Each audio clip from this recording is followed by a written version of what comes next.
you've quoted someone before that he's a hand grenade ready to go off in a boardroom. Yeah. What does that mean? What does it mean that Lord Alan Sugar is a hand grenade? I've never met anyone like Alan Sugar in my whole life. In 33 years, I know I look great for that age, I've never met anyone like him in my life. What do I mean by that? I've been in hundreds of meetings with him, hundreds. And he would pretty much lose the plot in 100%, 99% of the meetings. And I heard a quote from someone that said, being in a meeting or a board meeting with Alan Sugar is like being in a meeting with a grenade where someone's let the pin up. You know it's going to go off. You're just waiting for when. And it was the most brilliant quote that summarizes him, because he is the master of controlling an environment. If the meeting's getting out of order, he feels he's losing control of the room, he just goes spare. He just goes ballistic over some minor detail, 1,000 pounds, a color. You know, there was, I remember once a website had that gibberish that goes on it, the holding text that you put on it, the Latin that goes on a website that shows you where text is going to go. Because one of his websites had that Latin storage text in there, he went psycho. And it was like so out of order, but so powerful because everyone in the room was just focused and listening.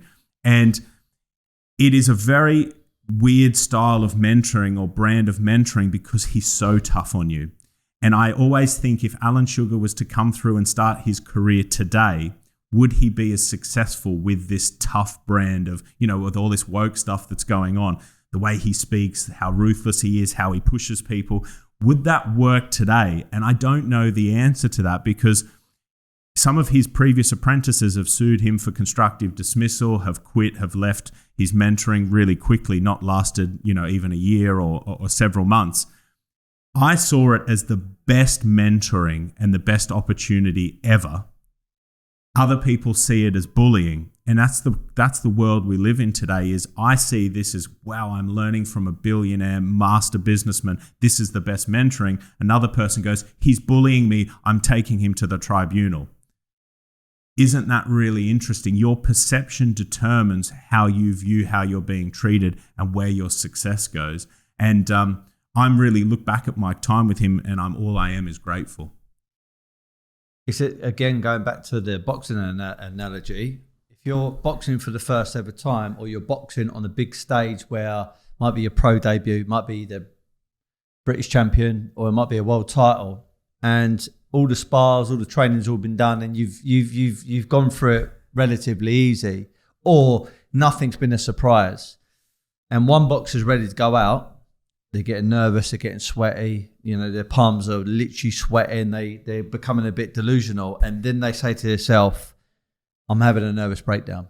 Then the other guy is getting ready, or female, and they're getting ready for the fight and they're sweating, they got all the same symptoms, and he goes, I'm ready. This is the feeling, I'm ready. And it's so funny about perception and how things are subjective. One person might see something as being rude, being obnoxious and being a bully. And other people saying, no, this is motivation. This is inspiring. This is educational. This is mentoring. So would you say that most people, when they meet Alan Sugar for the first time, would they say he's a bully or he is motivational? I think it's going to come down to that person. And unfortunately, in today's world, I'd say most would say he's a bully. And the successful people would say he's a mentor. And it all depends what you're trying to achieve in your own life to what is reflected in you. And that's why the people in your closest circle, the 5 people you associate the most with, is so important who those people are.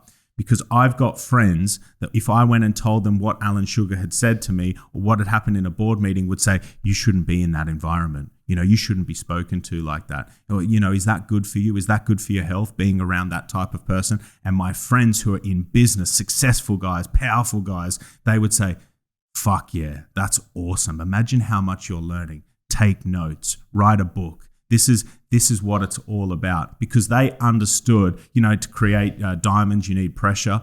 That they understood that. So that's why it's really careful who you talk to. The worst people you can speak to about business or success is your mum and dad, your family, the people in your close circle, because they love you. They don't want to see you upset. They don't want to see you get hurt. Oh, I'm going to fight again.